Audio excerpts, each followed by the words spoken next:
आपका मेरे YouTube channel doctor अमर official में स्वागत है।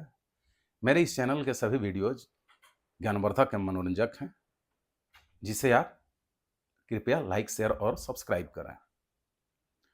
आज हम हिंदी पाठ्य पुस्तक में काव्य खंड से, पद्य भाग से जिस कविता का अध्ययन करेंगे उसका नाम है लौट कर आऊंगा फिर, जिसके कवि हैं जीवनानंद दास। जीवनानंद दास का जन्म बंगाल में 1899 ईस्वी में हुआ था। वहां रविंद्रनाथ टैगोर के बाद साहित्य के क्षेत्र में अपनी रचनाओं के लिए जीवनानंद दास का भी महत्वपूर्ण स्थान है।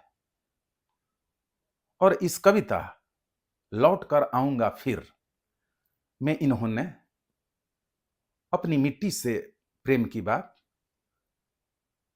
अपनी जन्मभूमि से प्रेम की बात को चित्रित किया है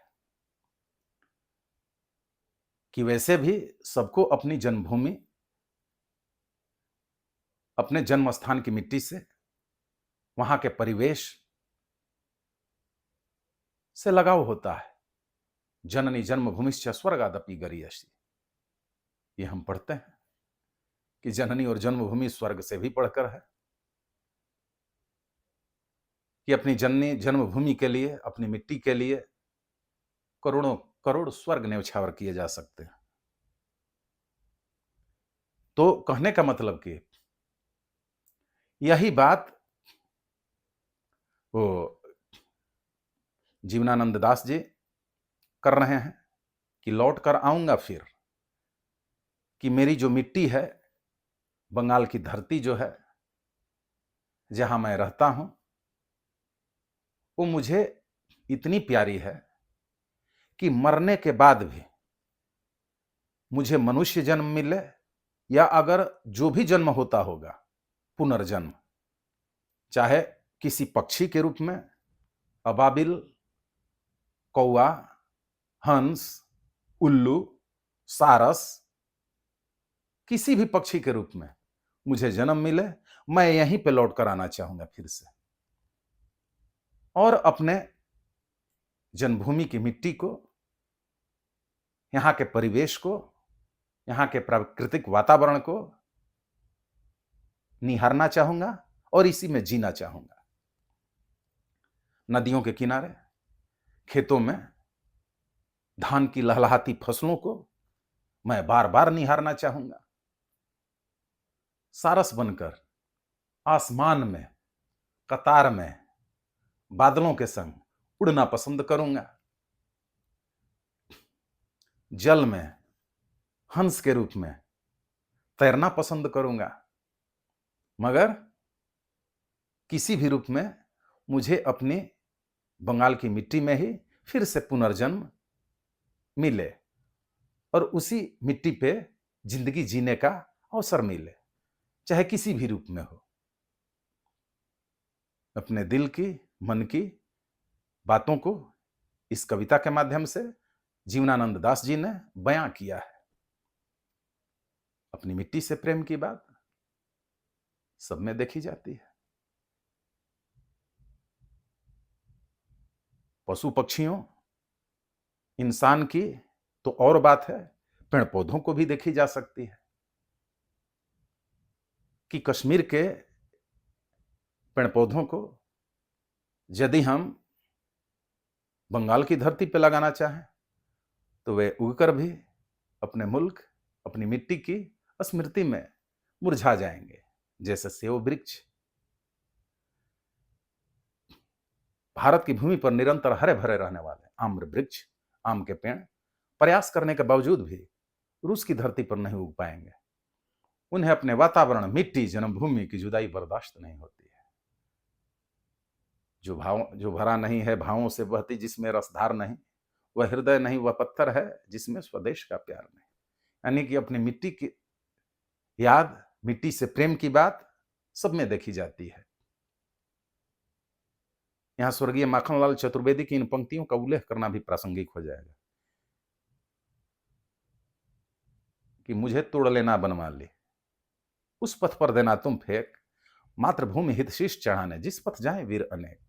एक पुष्प की क्या अभिलाषा है। यानी कि स्वदेश प्रेम, मिट्टी से प्रेम, जन्मभूमि से प्रेम,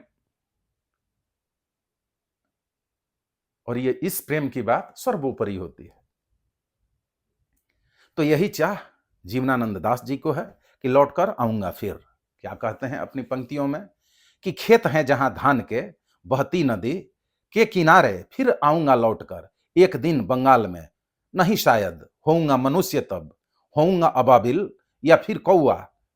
उस भोर का फूटेगा नई धान की फसल पर जो कुहरे के पालने से कटहल की छाया तक भरता पेंग आऊंगा एक दिन। बनकर शायद हंस में किसी किशोरी का घुंघरू लाल पैरों में, तैरता रहूंगा बस दिन दिन भर पानी में। गंध जहां होगी ही भरी घास की आऊंगा मैं। नदियां मैदान बंगाल के बुलाएंगे, मैं आऊंगा जिसे नदी धोती ही रहती है पानी से, इसी हरे सजल किनारे पर। यानी कि मनुष्य होकर इस बंगाल की धरती पर मैं फिर से आना चाहूंगा। नदियों के किनारे धान के हरे भरे खेतों को फिर से निहारना चाहूंगा। अगर मनुष्य में जन्म नहीं मिला तो किसी भी रूप में, अबाबिल पक्षी के रूप में आना चाहूंगा या हंस के रूप में आना चाहूंगा। आके पानी में तैरना चाहूंगा अपनी इसी मिट्टी में, इसी बंगाल की धरती पे। अगली पंक्ति है, शायद तुम देखोगे शाम की हवा के साथ उड़ते एक उल्लू को। शायद तुम सुनोगे कपास के पेड़ पर उसकी बोली, घासीली जमीन पर फेंकेगा मुट्ठी भर भर चावल।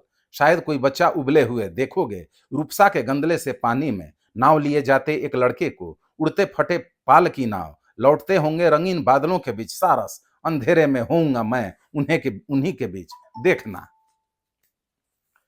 यानी कि यहां पे उन्होंने वही बात कही है कि या मैं उल्लू के रूप में आऊं या सारस पक्षी के रूप में आऊं, इसी मिट्टी पर बंगाल की धरती पर मैं आना चाहूंगा और अपनी उन नजरों से पक्षी बनकर भी अपने इस परिवेश को,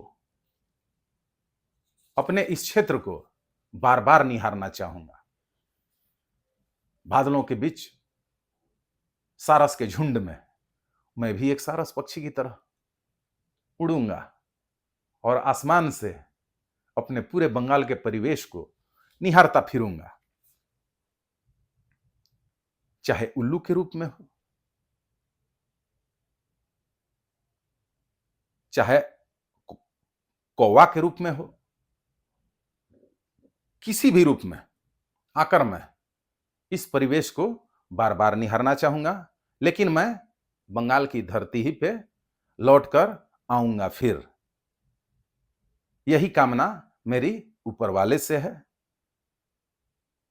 कि मुझे किसी न किसी रूप में अपनी मिट्टी पर, बंगाल की धरती पर आने का फिर से मौका दें, ताकि मेरी ये इच्छा, मेरा ये अरमान पूरा हो सके।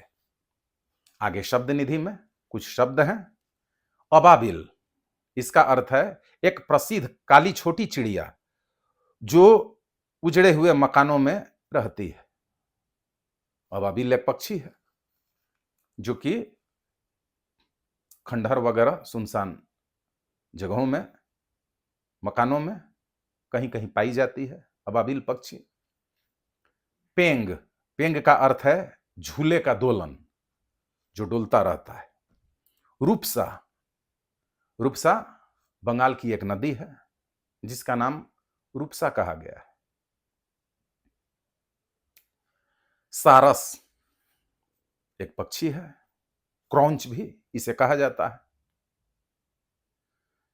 तो इस तरीके से इस पाठ की जानकारी आपको मिली।